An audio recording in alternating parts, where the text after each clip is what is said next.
And welcome back. In New York, immigrant and working class communities are the backbone of the city's vibrant culture and economy.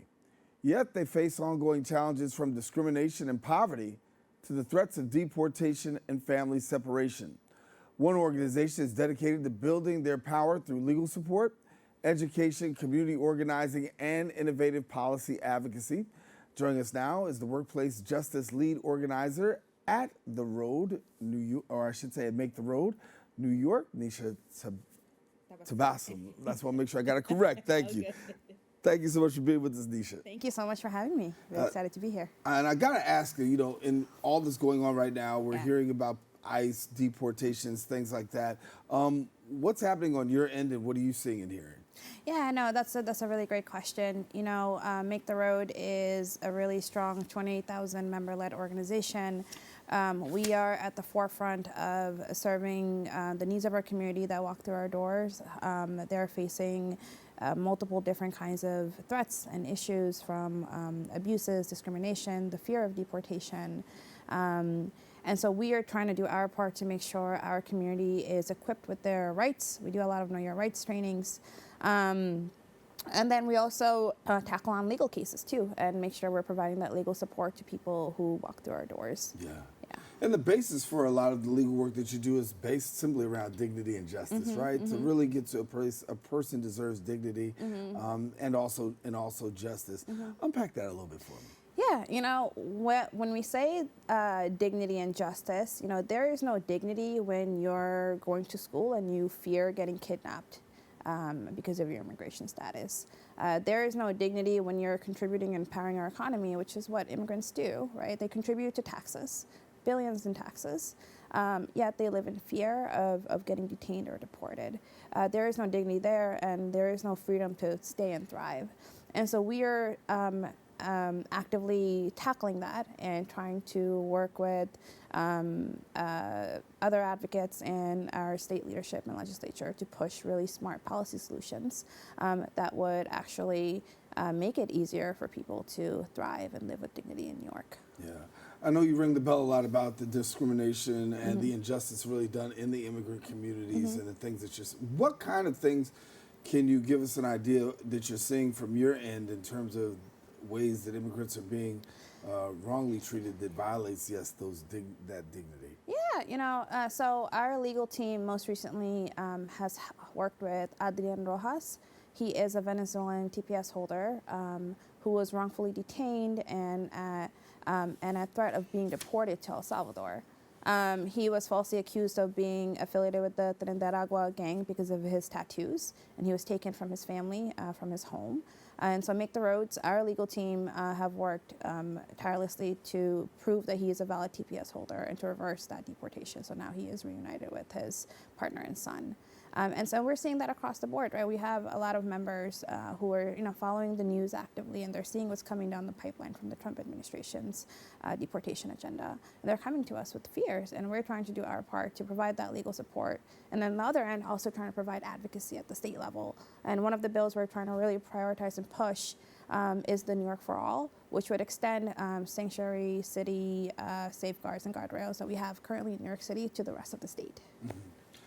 I think about community advocacy, right, and really rallying community to get behind this because there's so much that affects the immigrant community, but we know about allies, right, and the power of forming allies. How has this worked out for the organization in forming allies to really be, abreast of what's going on and at the same time also be a voice? Yeah, thank you for that question. This is a push across the state. It's not just Make the Road. We're in coalition with so many other advocate groups, legal services.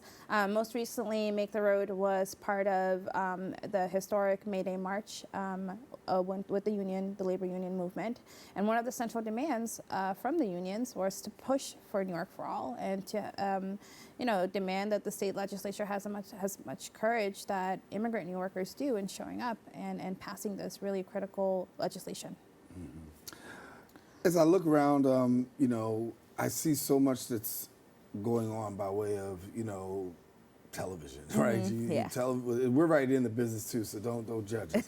But there's so much that you can watch on television, so much that you can watch on social media when it talks about the issues and the things that we're talking about here that particularly, deal with social justice. How do you view the work that you do from a social justice lens?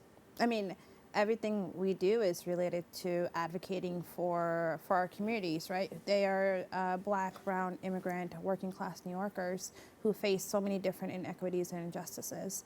And that's what social justice is, a spectrum, and we're working across that spectrum.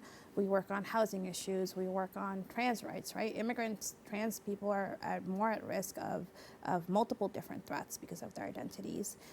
We work on worker issues, right? We try to hold employers, unscrupulous employers, accountable when they discriminate or when they steal the employees' wages. So we're at the forefront of all these issues. Because we are directly addressing the people who walk through our doors, their needs, we are seeing the inequities up front. And so as a result, what we also do is we release a city and state platform on an annual basis, which really highlights a lot of smart policy solutions that deals with some of the issues that they're facing. For yourself, obviously, one of the most important, features of the New York for All Act. I want to talk about that for a minute, right? Of course. And what are some of the most important features that you see in this New York for All Act? And let's back out first of all. Let me ask that you explain to viewers a little bit about the New York for All Act. How does that come into play? Yeah. So the New York for All Act would prevent using local resources to further Trump's immigration agenda. It would actually prevent collaboration with ICE from local and municipal offices and officials. It would prevent sharing sensitive information with ICE. And it would also require that, in order to enter any private areas, they will need a judicial warrant. So it would actually strengthen a lot of the protections we have in New York City across the state. Most recently, Mayor Adams has invited ICE into Rikers Island, and there was a lawsuit that was filed by the New York City Council, right, to be able to push back against that. And so that's an example of really, really strong policies we see in New York City, and it's time that we extend that to the rest of the state where, in other parts of the state, you have local police who are deputized to act like ICE and detain people simply for existing, right? And when we talk about Rikers Island, obviously that's pretty deep to find that you're seeing ICE on Rikers Island. We know the Rikers Island is just that. It's an island for, inmates. So to go all the way to Rikers Island to pull people, you have a lot of people say, yes, this breaks all, laws and policies. No, I should say policies, but the policies that are in place right now are set to break these laws. Yeah. Yeah, no, I agree. Can you clarify a little bit So more? when you say the policies that are there, right? They're they're definitely breaking these laws that have been enacted by the Trump administration. We know that there's a lot of pushback, people going back to court just to really speak against this. So when you talk about that, this is where your work comes in, right? Yeah. So this is where your work comes in when somebody's rights have been violated. Yeah, there is a lot of violation. The people are afforded undue process, and one of the things Make the Road does do is also we join lawsuits that set precedents on improving the trajectory for immigrants, right, and in decreasing some of the attacks on immigrants' rights. One recent example is ICE being able to get information from IRS on ITIN holders, right? Actually acknowledging that immigrants directly pay taxes, right, to our economy. And Make the Road did join a lawsuit against that, and I think it's still pending. But that's just one example of some of the work that we do. Yeah. Can you give us some more in terms of the advocacy and things that maybe people should be paying attention to that are legislative items that maybe people can lend their voice to? Yeah. There's a New York for All. Obviously, that's one of the really biggest priorities right now at our organization, along with so many other advocates. We are also pushing dignity, not detention. So this would end the shameful collaboration with ICE and detention centers that New York is in the business in doing. It would amend, I believe, our correction our correction laws to prevent the continuation, renewal, or entering of ICE immigration detention centers in New York State. That's another one. I can pivot a little bit to more of the worker stuff that we're trying to push at the state level. In New York State, the budget had just passed. Yeah.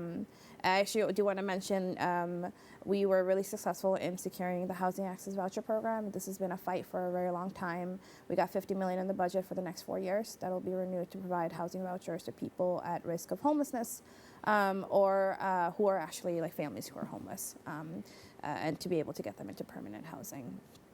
Just pivoting a little bit to the worker stuff.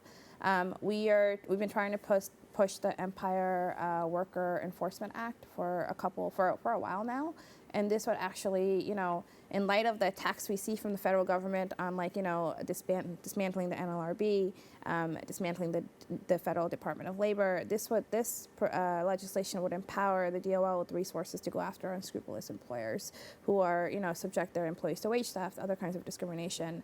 And if we enact this legislation, and we are closer than ever, we have a majority in both houses, it would give people the ability to bring lawsuits as plaintiffs anonymously against their employers. And if they win, they'll get part of the settlement, and part of the settlement will go to the DOL to actually go after some of these really bad employers. Yeah. And how often are you getting complaints on this? I mean, our workplace justice legal team and our organizers are constantly, battling issues of wage theft. We've won a lot of wage theft cases, and I believe that's something also New York City, the comptroller was also prioritizing in going after employers. Also, I want to talk about past New York heat, because that's important too, right? Yeah. And this bill talks about gas utility regulation with climate leadership and Community Protection Act. So, and the goals that have been set forth there.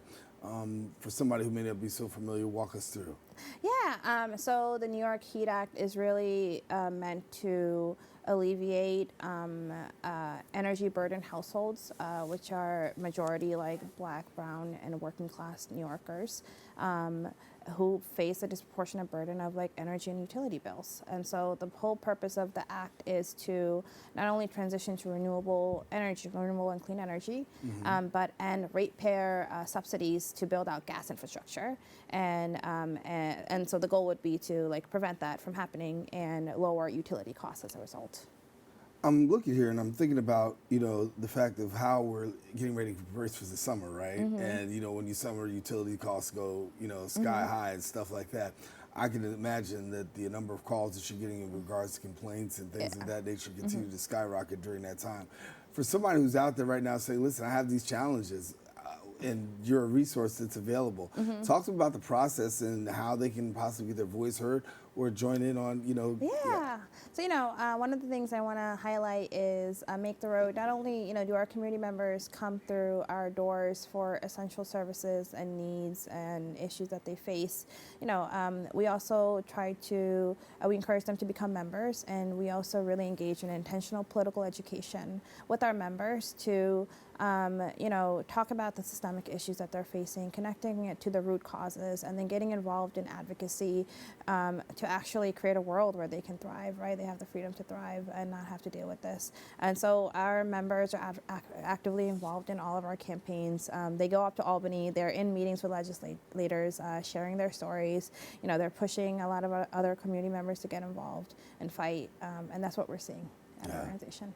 For somebody who may want more information, how do they go about doing that? Yeah, just come to our website, maketheroadnewyork.org.